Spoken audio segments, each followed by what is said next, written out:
अस्सलाम वालेकुम, मैं हूं डॉक्टर अफ़शा। आज हम बात करेंगे कि ख़वातीन को कौन कौन सी एहतियाती तदाबीर प्रेगनेंसी के दौरान करनी चाहिए।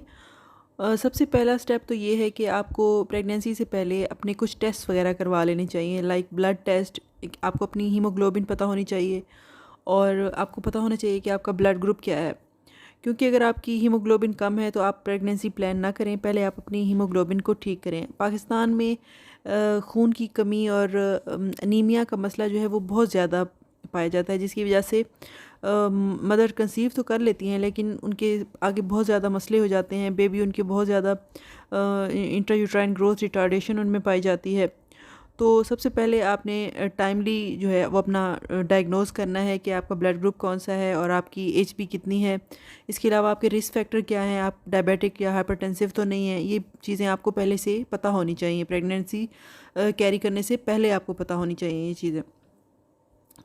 उसके अलावा जो नेक्स्ट स्टेप है, आपको टाइमली डायग्नोज़ करना आना चाहिए कि आपने प्रेगनेंसी, अगर आपके पीरियड्स मिस हुए हैं तो आपको टाइमली प्रेगनेंसी को डायग्नोज़ करना आना चाहिए कि कौन सा आपका मंथ स्टार्ट हो चुका है। तो उसके लिए आप होम प्रेगनेंसी टेस्ट भी कर सकती हैं। इसके अलावा एक छोटा सा ब्लड का टेस्ट भी होता है जिसे हम बीटा एचसीजी कहते हैं, जो कि प्रेगनेंसी के 1 माह बाद होता है। तो फ्रेंड्स, आपने उसके बाद आपने एक सही राइट चॉइस करनी है गायनाकोलॉजिस्ट की। गायनाकोलॉजिस्ट आपने वो चूज़ करनी है जो बहुत ज़्यादा बिजी ना हो और बहुत ज़्यादा फ्रेंडली हो। प्रेगनेंसी कोई डिज़ीज़ नहीं है जिसको हम लोग ट्रीट करें। प्रेगनेंसी एक प्रोसेस है जिसको मॉनिटर करना होता है गायनाकोलॉजिस्ट ने आपकी। तो इसके लिए आप बहुत अच्छी और फ्रेंडली गायनाकोलॉजिस्ट चूज़ करें, ना कि बहुत ज़्यादा बिजी और बहुत ज़्यादा ओवर किस्म की, जो बहुत ज़्यादा जिनका एटीट्यूड बहुत ज़्यादा ख़राब होता है पेशेंट्स के साथ, ताकि आप उनके साथ अपनी हर बात डिस्कस कर सकें। इसके अलावा आपने वो आपको बताएंगी कि आपको किस तरह से ख्याल रखना है थ्रू आउट प्रेगनेंसी। आपने किस तरह से एहतियात करनी है, कौन कौन से आपने टेस्ट करवाने हैं, किस तरह से आपने मोड ऑफ़ डिलीवरी आपका क्या होगा। क्योंकि जो बिज़ी गायनेकोलॉजिस्ट होती हैं वो तो प्रेफर करती हैं कि सी सेक्शन की तरफ आप लोगों को ले जाएं। और क्योंकि इसमें बहुत ज़्यादा टाइम कंज्यूमिंग होती है नॉर्मल डिलीवरी, और इसमें कोई ख़ास उनको फ़ायदा नहीं होता, तो इस वजह से वो प्रेफर करती हैं कि आपको सी सेक्शन की तरफ ले जाएं। तो इसके लिए बेहतर बेहतर यही है कि आप जो है ना ऐसी गायनाकोलॉजिस्ट को अवॉइड करें, ख़ास तौर पे वो लेडीज़ जिनकी फ़र्स्ट प्रेगनेंसी हो। इसके अलावा आपको अपनी डाइट का बहुत ज़्यादा ख्याल रखना है। फ़र्स्ट जो ट्राइमेस्टर होता है, यानी पहले 3 महीनों को फ़र्स्ट ट्राइमेस्टर कहते हैं। तो पहले जो 3 महीने हैं उसमें आपने कोई और मल्टीविटामिन्स नहीं लेने हैं, आपने सिर्फ एक विटामिन लेना है जिसे फॉलिक एसिड कहते हैं, और फॉलिक एसिड लेना बहुत ज़रूरी होता है। फॉलिक एसिड वैसे तो हमारी डाइट में शामिल होता है, लेकिन प्रेगनेंसी के दौरान क्योंकि ग्रोथ बहुत ज़्यादा हो रही होती है, बेबी की ग्रोथ हो रही होती है, और बहुत ज़्यादा सेल्स जहाँ पर क्रिएट हो रहे थे वहाँ पे हमें फॉलिक एसिड जैसे विटामिन की ज़रूरत होती है। अगर इसकी डेफिशिएंसी या कमी हो जाए हमारे जिस्म में, तो वो बेबी की जो ग्रोथ है वो सही तरह से नहीं हो पाती। ख़ास तौर पर न्यूरल ट्यूब डिफेक्ट्स इसमें होते हैं, एनेंसेफेली होती है, यानी बच्चों का सर नहीं बनता, बाज़ औक़ात दिमाग के प्रॉब्लम हो जाते हैं बच्चों के, और जिसे वो रीढ़ की हड्डी में फोड़ा सा निकल आता है, मेनिंगोसील, माइलोमेनिंगोसील, इस तरह के प्रॉब्लम हो जाते हैं। इसके अलावा कंजेनिटल हार्ट डिजीज़ का भी इससे लिंक होता है, यानी कि दिल के मसले भी बच्चे के हो सकते हैं। तो इसलिए आपने फॉलिक एसिड तो लाजमी लेना है पहले 3 से 4 महीने तक। इसके बाद बेशक आप ना लेंगे, लेकिन पहले 4 महीने मस्ट है, हर प्रेग्नेंट लेडी को फॉलिक एसिड ज़रूर लेना चाहिए। तो पहले जो 4 महीने हैं उसमें आपने कैल्शियम और आयरन जैसी टैबलेट्स नहीं लेनी है, ये आपने सेकंड से थर्ड ट्राइमेस्टर के दौरान लेनी है, कैल्शियम और आयरन।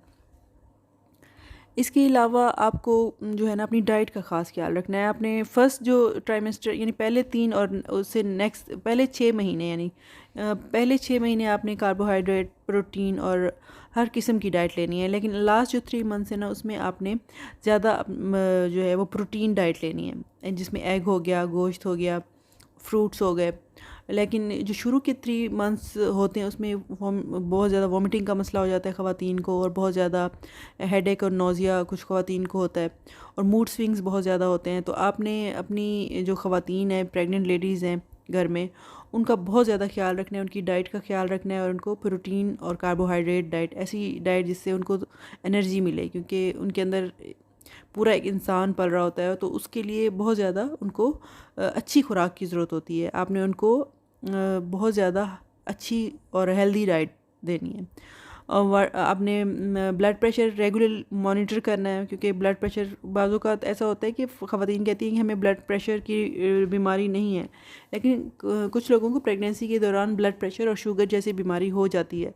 तो वो आपने ज़रूर टेस्ट करवाना है अपना, शुगर का टेस्ट और ब्लड प्रेशर मॉनिटर करना है रेगुलरली। हर हफ़्ते एक दफ़ा आपने अपना, बेशक आप डिवाइस मिलता है एक छोटा सा 4 से 5 हज़ार का मिलता है, वो आप लेके अपना घर में रख लें और हर हफ़्ते ब्लड प्रेशर चेक करें, खुद चेक कर लिया करें आप अपना।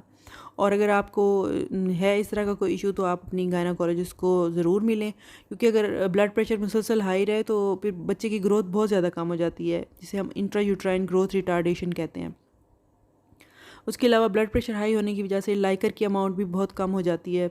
बच्चे को जिससे खुराक मिलती है, वो पानी जो थैली के अंदर होता है उससे बच्चे को खुराक मिलती है, तो उसको लाइकर कहते हैं। वो जो है ना वो ब्लड प्रेशर ज़्यादा होने की वजह से कम हो जाता है और बच्चे की ग्रोथ भी बहुत कम हो जाती है।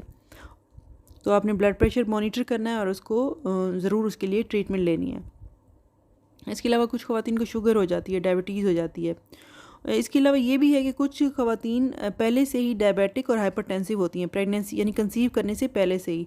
तो वो जो मेडिसिन ले रही होती हैं वो ज़रूरी नहीं है कि प्रेगनेंसी में भी आप वही मेडिसिन लें। तो ज़रूर आप अपनी गायनेकोलॉजिस्ट से मिलें और उनको बताएं कि आप ये मेडिसिन ले रही हैं। हर वो मेडिसिन जो हम लेते हैं मुख्तलिफ़ डिजीज़ के लिए, वो प्रेगनेंसी में हम नहीं खा सकते होते।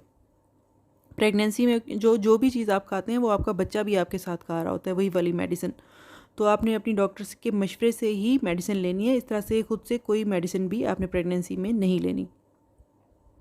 तो ये कुछ एहतियाती तदाबीर थी जो मैंने आप लोगों के साथ डिस्कस की हैं। इसके अलावा अगर आपके जहन में कोई क्वेश्चन हो तो वो आप कमेंट सेक्शन में मुझसे पूछ सकते हैं। Thank you very much.